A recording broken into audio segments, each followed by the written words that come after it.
So this is what the original Mac OS looked like back in the days when 128 kilobytes was enough memory for anybody. It's completely black and white. Pixels can either be white or they can be black, and that's by necessity. If you have only 128 kilobytes of RAM, you can't afford to spend more than 1 bit per pixel.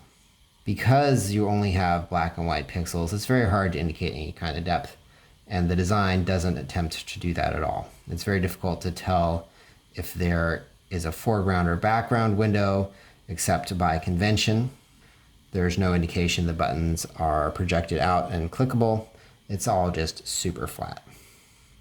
Thus, what was necessary because of extreme limitations in the 80s, 40 years later, is exactly what design students are churning out.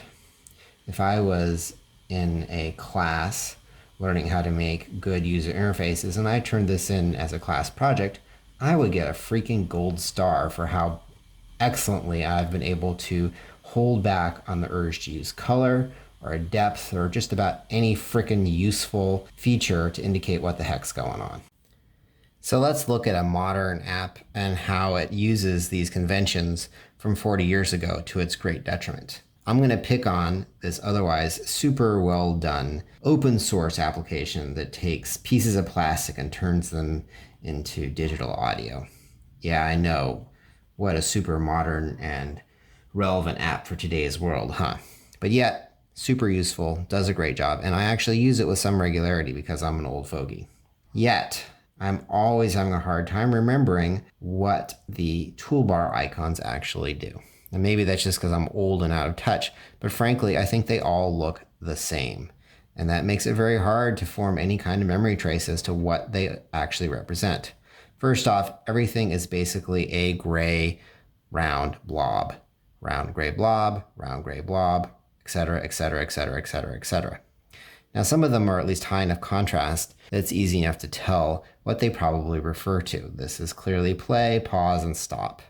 How exactly those are different than these identical icons down here is unclear, but fairly quickly you learn that this is for playing individual tracks, and this is controlling the encoding process. But there's another functionality, which is something that I have to do pretty much every time I put in a CD, which is to find out what the track names are.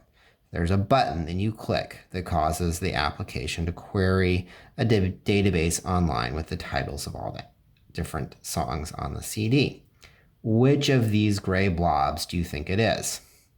Well, as it turns out, if you were to mouse over the gray blobs, you would be able to see that there's one that actually sort of makes sense. Let's use this comically large cursor to do that.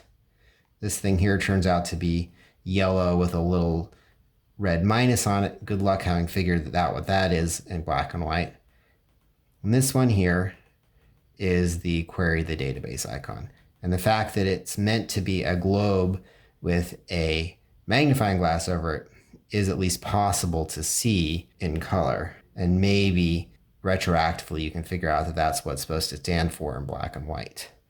But good luck figuring out the first time. And honestly, because everything is a circular gray blob, it's still hard to figure out going forward, even though I now know, roughly speaking, that that's what I'm supposed to look for. Meanwhile, this tiny little icon here could be replaced with something much more descriptive, like text. Look at how much space they have here. This is the amount of space that they use, and this is the amount of toolbar space that's left over. It would be so easy to have some text underneath each one of these icons, or alternatively just use the text. But there's no such option in the settings. You are stuck with these black and white icons. And furthermore, they had to go to work to have these black and white icons that have a mouse over color version.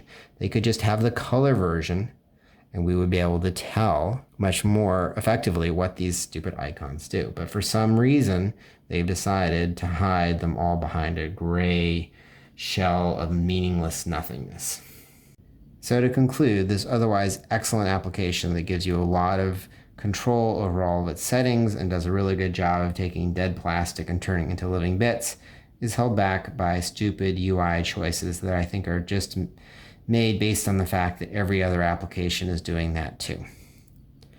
We can do better. We can think for ourselves. We can use some color or maybe even some text and make interfaces that work a lot better. And maybe in another 20 or 40 years, we'll get back to that.